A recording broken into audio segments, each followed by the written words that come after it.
Bonjour à tous et à toutes, bienvenue dans le Grenade Time, ce débrief Paris FC, FC Metz journée 4.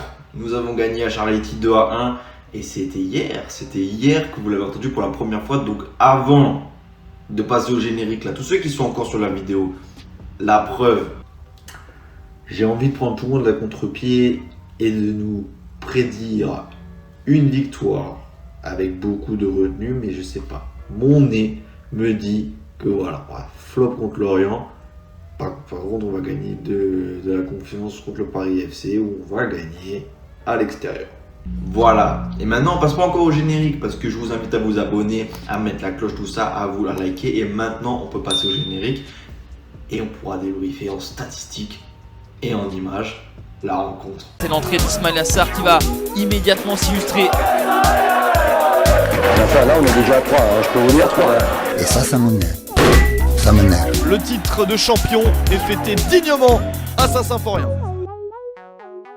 Non, je vais pas ouvrir mon service de pronostic, mais voilà, je le sentais, je sais pas pourquoi on est si fort à l'extérieur et si faible à domicile, alors que ça devrait être l'inverse. Et ça fait longtemps qu'à Metz, c'est pas le cas. Ça fait longtemps qu'on gagne beaucoup à l'extérieur et c'est dommage. Si on s'intéresse aux statistiques, le Paris FC à 65% de possession a fait quasiment 2 fois plus de passes que nous, 638 passes par rapport à 348 pour nous, et a tiré 12 fois, c'est-à-dire 5 de plus que nous au but, mais n'a cadré que 6 fois et nous on en a cadré 5. Ce qui prouve déjà une...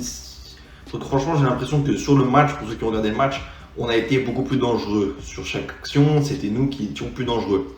Et pourquoi ? Parce que nous, il faudrait qu'on se rassure, il faudrait qu'on montre un vrai match solide, avec un plan de jeu solide. Est-ce qu'on va rejouer encore avec cette défense à 3 très haute, ou alors on va enfin passer à un système à 4 auquel on passe à la 80e minute quand on voit que ça ne marche plus et qu'il faut mettre ce but. Voilà, il faut le mettre.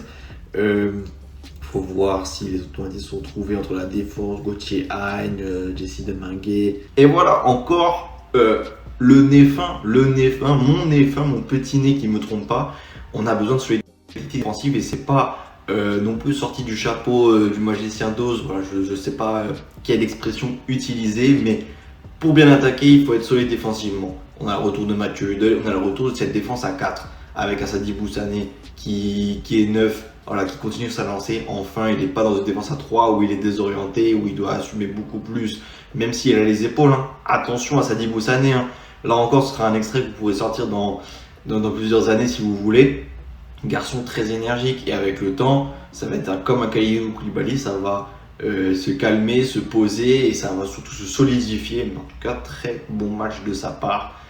Concernant les buts, donc on est sur un 4-4-2, j'ai l'impression, avec Papa Diallo et Sabali devant. J'étais pas forcément enchanté, je vous mens pas, parce que pour moi il faut quand même des buteurs. Mais voilà, le Paris FC, malgré tous les bons joueurs ils ont encore des lacunes qui font que malheureusement c'est pas un leader imperméable. Voilà, et on en a profité. Un super trio offensif. Gauthier, il est plutôt sur le côté gauche et il arrive très bien à combiner, puis après à se remettre dans l'axe, qui fait donc la passe à Papa Diallo. Papa Diallo qui trouve Sabali qui arrive à finir une action, franchement, comme un ailier de première ligue. Je sais pas ce qu'il lui a pris, mais il a super bien contrôle. Il attire directement, il s'est pas trop posé de questions. C'était super de la part de Sabali. On mène 1-0. Le deuxième but, ça viendra sur coup franc, tiré par Gauthier Hein. On va le retrouver souvent. Ce Gauthier Hein, il a fait une super frappe aussi dangereuse en deuxième mi-temps. Enfin un match où il se sent bien, où il peut bien distribuer et où il ne défend pas. Bizarre? Non, parce que je vous ai dit, la solution c'est d'être solide défensivement pour bien attaquer. Enfin bref, donc coup franc qui est joué au deuxième poteau, remise un peu chanceuse d'Ismaël Traoré, tête plongeante. Qui est-ce qui les aime, cette tête plongeante de Mathieu Hudel, capitaine qui revient. Voilà, j'ai l'impression qu'il y a quand même si je pense qu'il voulait aller en Ligue 1, il se retrouve avec son poteau Gauthier Hein, il se retrouve avec une équipe qui va certainement tutoyer les sommets. Attention, certainement, parce qu'il ne faut pas prendre la confiance extrême avant le prochain face-à-face qu'on a face à Lorient. Mais en tout cas, on fait un bon match.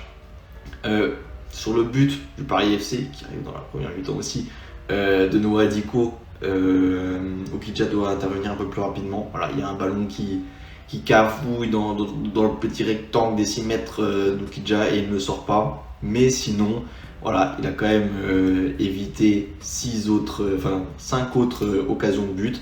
Puis ils ont tiré 6 fois au but et donc il y a eu aussi une transversale. Allez, on va dire 4.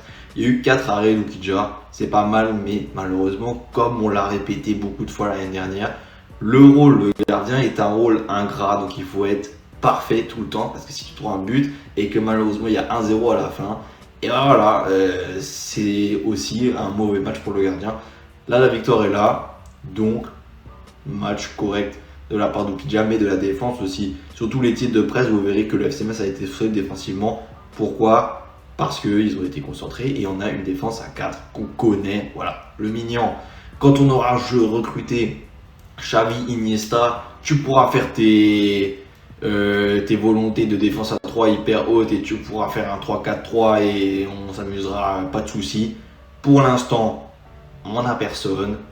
Voilà, donc on reste sur un truc qu'on sait. Il y a toujours ce problème quand même de numéro 9 parce que Papa Diallo, Sabali, je sais pas si c'est pas des 9, c'est des ailiers.